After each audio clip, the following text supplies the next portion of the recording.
इसके खमीर से वाकिफ हूँ। ये जब श्रीलंका में था, इस पर यही इल्ज़ाम था कि इसने सीक्रेट्स जो थे मुल्क की सलामती के वो एलटीटी को दिए, और जब एक डील चल रही थी जिसका मैं जिक्र नहीं कर सकता, इसने एलटीटी के वो जो सबूत थे वो अमेरिकन को दिए। जिस वकील को उसने किया, उनके बड़े एहतराम के साथ, उनकी सोचें जो हैं, उनकी बातें जो हैं, उन्होंने केस कम लड़ा, फौज को ज्यादा जलील किया।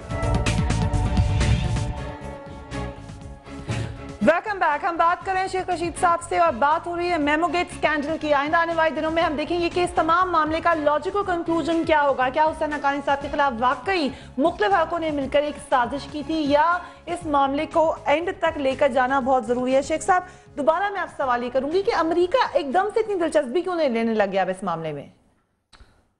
देखें जी, अमेरिकन के लिए एक एम्बेसडर की तो कोई औकात नहीं होती। मेनली ये गवर्नमेंट भी जो है उनके, देखें ये सारा जो मास्टर प्लान था ना, इस मास्टर प्लान का जो थ्योरी थी, जो इसका मास्टर प्रिंट था, पहले इसका इनिशियल स्टार्ट लिया जी ब्रिटिश ने। अब मुझे उनका नाम भूल गया, जिनका जो एम्बेसडर थे यहाँ पे, जिन्होंने ये वजीरिस्तान की सारी छौनियाँ मोनियाँ बनाई थी, उसके वालिद ने। उन्होंने मुज़ाकरात जब किए शहीद बेनज़ीर भुट्टो साहब से, नवाज शरीफ साहब से, तो उसके बाद ये थ्योरी परवान चढ़ी कि शहीद बेनज़ीर भुट्टो के साथ मुज़ाकरात में ज़्यादा आसानी है। हम जो मुस्लिम लीगी थे या मुस्लिम लीग सोच के थे, हमारा ख्याल था कि नहीं, नवाज शरीफ साहब के साथ मामला हो तो ज़्यादा बेहतर है। लेकिन नवाज शरीफ साहब ने उस वक्त हस्ब मामूल एक ज़िद की और ये केस चला गया, गेंद चली गई शहीद बेनज़ीर के कोर्ट में। फिर ये ले लिया अमेरिकन ने। ये आपने नई बात बताई है कि पहले ये मामला नवाज मुशर्रफ साहब के जमाने में कैसे नवाज शरीफ के साथ मामला था। देखिए, हम तो चाहते थे ना, नवाज शरीफ साहब नहीं चाहते थे, मुशर्रफ साहब चाहते थे। मुझे एग्जैक्ट नहीं पता, लेकिन हमारी ये ख्वाहिश थी कि ऐसा, लेट्स बी ऑनेस्ट। और किसकी ख्वाहिश थी? मुझे और किसी का नहीं पता, मैं अपनी चीज का जिम्मेदार हूँ। लेकिन क्या मुशर्रफ साहब मान सकते थे कभी भी नवाज शरीफ से बातचीत करने? क्यों ना मान सकते थे? उसको क्या था? अगर वो शहीद बेनज़ीर भुट्टो से कर सकते थे तो नवाज शरीफ से नहीं कर सकते? इन्हीं नेगोशिएशंस में जो बेनज़ीर भुट्टो से हुई, जनरल कियानी भी तो थे, तो फिर आप कैसे कहते हैं कि ये जनरल साजिश आगे बीच में? जनरल कियानी इस नेगोशिएशन में जाना नहीं चाहते थे, किसी कीमत पे वो शरीक नहीं होना चाहते थे। ये शहीद बेनज़ीर भुट्टो का इसरार था कि नहीं, जनरल कियानी आए, क्योंकि जनरल कियानी उस वक्त मेरा ख्याल है 2 दफ़ा जो लोग टीम डील कर रही थी, जनरल हामिद साहब की और तारिक अजीज साहब की, सो उसमें वो किसी कीमत पे नहीं जाना चाहते। तो अमेरिका का इंटरेस्ट तब से ही है, और पहले तो ब्रिटिश ने स्टार्ट किया, फिर इसको अमेरिका ने हाईजैक कर लिया। फिर जब अमेरिका ने हाईजैक कर लिया तो उसमें जो नई सूरत हाल पैदा हुई, क्योंकि इनका ख्याल था सदर मुशर्रफ का कि भी जो मामला तय हुए हैं, बेनज़ीर साहबा ने अर्ली आकर, वक्त से पहले आके, सारा मसला तो डिस्टर्ब हो गया। जब ये डिस्टर्ब हो गया तो सऊदीज बड़े क्लियर थे कि अगर शहीद बेनज़ीर भुट्टो जो है वो आएंगी तो हम नवाज शरीफ को यहां नहीं रख सकेंगे। और जब ये सारे पूछते थे तो उस वक्त यही ख्याल था कि टाइम सेट जो है, पैटर्न जो है, वो जो सेट है उसके मुताबिक सारी बात चलेंगी। जब ये नहीं हुआ तो ये मसला हुआ। अब अमेरिकन का इस इलाके में देखें, माजरत के साथ, लोग कोई एसेक्स से पढ़ा है, सेसेक्स से पढ़ा है, ऑक्सफोर्ड से पढ़ा है, हैरोल्ड से पढ़ा है, मैं टाट के स्कूल से पढ़ा हूं, मैं मिडिलसेक्स से पढ़ी हूं, ठीक है। सो एक हमारी जोग्राफियाई पोजीशन है। ये जोग्राफियाई पोजीशन जो है ये आज से नहीं है, हम लोग इतनी बातें कर रहे हैं। सो उस जोग्राफियाई पोजीशन में 48 से लेके आज तक लियाकत अली खान आए, इवन अयूब खान आए, हमारे ऊपर से जो गुजरा, हमारे नीचे से गुजरा, जो देखिए क्या फर्क पड़ा है। साइंस बदली है, सबकी इंटरेस्ट रहा अमेरिका के साथ, अमेरिका का इंटरेस्ट देखिए साइंस बदली है। पहले यहां से यूट्यूब चढ़ा करते थे और बड़ा बेर से वो सैटेलाइट के जरिए पैगाम, ये नया आ गया ड्रोन्स, ये हाईटेक था, अटलांटा से अटैच था। हमारी जोग्राफियाई पोजीशन ऐसी है कि दुनिया का 20-50 साल से सारा इंटरेस्ट जो है इसके गिर्द घूम रहा है, इसीलिए हमने इसको मोस्ट फेवरेट किसी को पूछे बगैर। लेकिन बात ये तो माजी की बात होगी। हम आसमा जहांगीर साहब से भी पूछ लेते हैं, क्योंकि हुसैन हक्कानी साहब की वकील हैं, कि आसमा साहब अगर बताएं इतना ज्यादा इंटरेस्ट अमेरिका क्यों ले रहा है हुसैन हक्कानी साहब के मामले में? ये आप अमेरिका से पूछें कि वो क्यों कह रहे हैं और वो क्यों दिलचस्पी ले रहे हैं। बहरहाल हमें तो यहाँ पे जो लोग हैं, यहाँ पे हमें जो कुछ हो रहा है यहाँ पे दिलचस्पी लेनी है। और वैसे दुनिया कटी नहीं हुई, मगर ये आप उनसे सवाल पूछिएगा।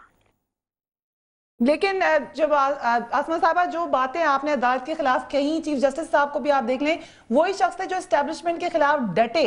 ऐसे चीफ जस्टिस की अदलिया के बारे में इल्जामात लगाना क्या अब ठीक है?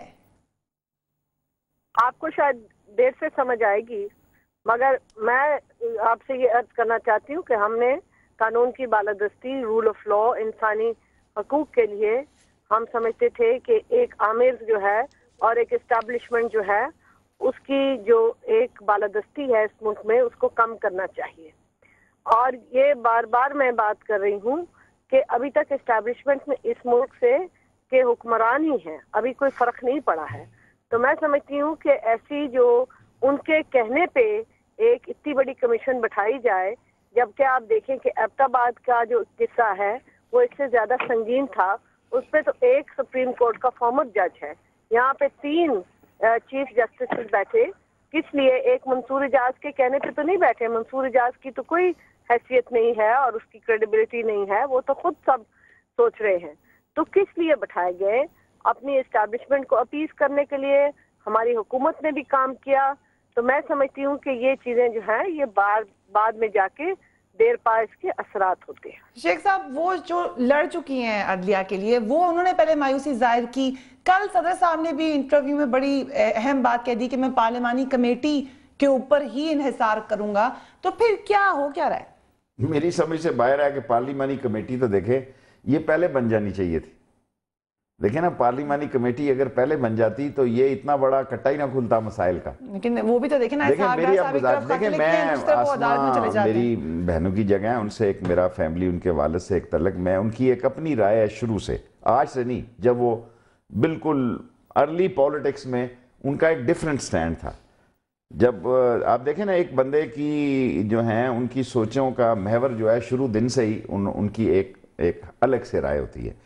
मैं ये अर्ज करना चाहता हूं कि आप अगर पार्लिमानी कमीशन ऐसे ही है, ये पार्लियामेंट ने अगर फैसले करने होते, आज तक जितने पार्लिमानी कमेटियां बैठी हैं या बनी हैं उसने कोई फैसला दिया जी? आज तक कोई पार्लिमानी कमेटी जो बनी है, देखें आप देखिए आप ऐसे ना करें, आप 172 मेंबरों ने 343 मेंबरों में टीए भी लिया और एक मेंबर ने भी जाके ये नहीं कहा, एक मेंबर ने भी ये जाके कहा कि जनाब अली एसी लग रहा है, ठंड लग रही है, इसको बंद कर दो। 342 मेंबरों में से 172 मेंबरों ने जबान नहीं खोली इस पार्लियामेंट में। और ये जमहूरियत जो सब हम कर रहे हैं, किस पार्टी में जमहूरियत है इस वक्त? ये जो पार्लिमानी कमीशन आज बैठाया है इन्होंने, इस पार्लिमानी कमीशन ने उस दिन भी बैठा था जब ये पेश हुए सारे फौजी इनके सामने, जब उन्होंने इस्तीफा दिया, इनको ले लेना चाहिए था।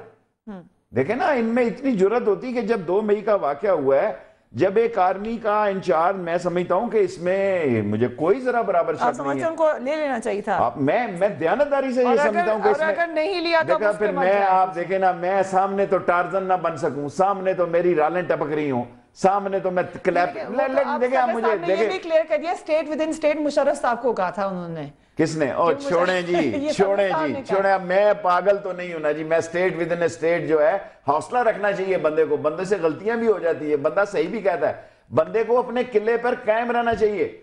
और वो इंटीरियर से आप कहते हैं डिफेंस सेक्रेटरी, देखे ना उस डिफेंस सेक्रेटरी 6 या 5 दिन उसकी तो वर्दी भी अभी उसकी कफ नहीं खत्म हुई होगी।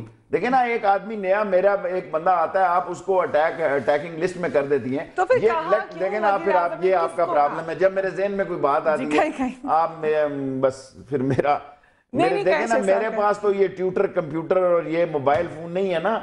जिस फौजी डिफेंस सेक्रेटरी को आए 6 दिन या 4 दिन या 5 दिन हुए हैं, जिसको अभी तक, मेरा मतलब है लॉ डिफेंस सेक्रेटरी की समझ नहीं आ रही होगी कि डिफेंस मिनिस्ट्री जो है, देखें एक फौजी जब कोर से उठता है या कोर का लेफ्टिनेंट जनरल आता है, तो अगर आप उसको कहीं भी लगाएं, ही टेक सम टाइम। ये कहना कि मैंने को तो जनाब अली और डिफेंस सेक्रेटरी को ये बात कही थी, जो कुछ तकरीर वजीर आजम साहब ने पार्लियामेंट में की, मैं समझता हूं वो पार्लियामेंट के वकार और प्राइम मिनिस्टर की शख्सियत से कम तर तकरीर थी। देखें कई दफा ऐसी गलती हुई है। क्या अमेरिकन किस प्रेसिडेंट ने एक दफा आर्मी के खिलाफ बड़ी गलत बात कही? जेमी कॉर्टर ने नहीं, इसने जब उसने कहा बैंड की बात की तो उसने जाके उसको बैंड बजाया मैस में जाके, ताकि आर्मी देखें इस हुकूमत को अगर जिस सियासतदान के ज़हन में ये खतरा है कि फौज या मारवाए अदालत, किसी में हालात ही नहीं थे, किसी की सोच नहीं थी। कल फौज गई है, अभी सारी कौम को लगा देंगे, एक और साहब आ जाएंगे वापस महीने 15 दिन में, सारी कौम मसाइल की मारी है इस जमहूरियत से। जी वक्त अनफॉर्चुनेटली खत्म हो गया। आखिरी सवाल, परवेज मुशर्रफ साहब आएंगे?